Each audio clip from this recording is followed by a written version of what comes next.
It's only a few short weeks ago that President Obama brokered the reconciliation between Israel and Turkey. Israelis were yearning to go back to Turkey, which until a few short years ago was the #1 tourist destination for Israelis.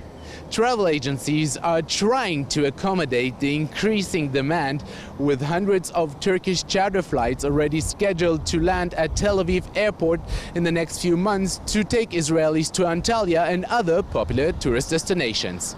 We were very excited to hear the news about the re-normalization of the relations between Israel and Turkey.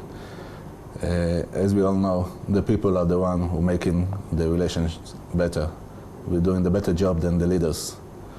And I hope we are contributing our share, improving the relations between the Turkish and the Israelis.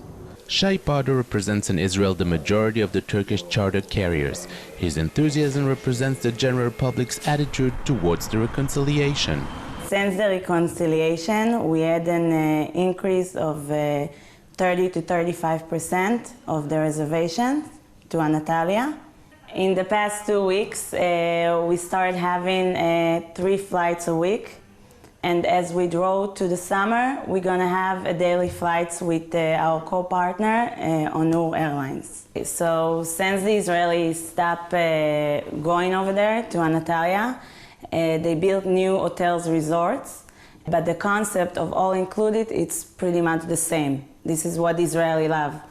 Menashe Kalmon is the chairman of the Israel-Turkey Business Council, and as such feels he can give a bigger picture of the current situation. Look, Turkey is a big country, and the political views in Turkey are very different and very large, and the foreign policy in Turkey is not the main issue in the media. It is an important issue. It is something that everybody can speak about, but is in the priority number 20. Not like in the media of Israel, with something happening in this field, we keep it in the #1 prime time during three days.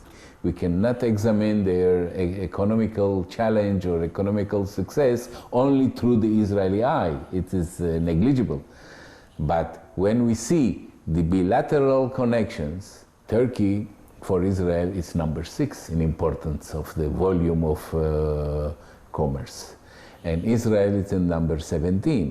Those are important markets. $4 billion of export and import, it's an important market. If Turkey is getting 30 million tourists per year, the 400 or 500 possible tourism from Israel are for them negligible. Of course, Israeli tourist, it's an important tourist. It comes in off-season, and he knows how to spend money. People want to go to a country when they be expected and well welcomed. And this is starting to be changed. It will take also much quicker than the business. It will change.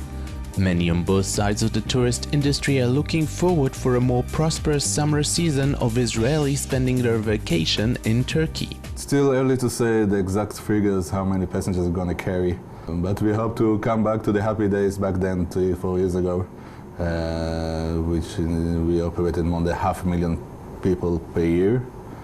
And if we come close to these figures, of course, it will be a success. In our conversation with our Turkish partners, they are really happy and really excited for the Israeli to come back to Antalya.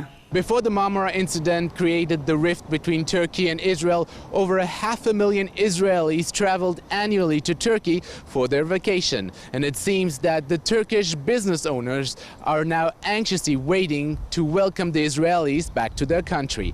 For JN1, I'm Jacobsohn in Tel Aviv.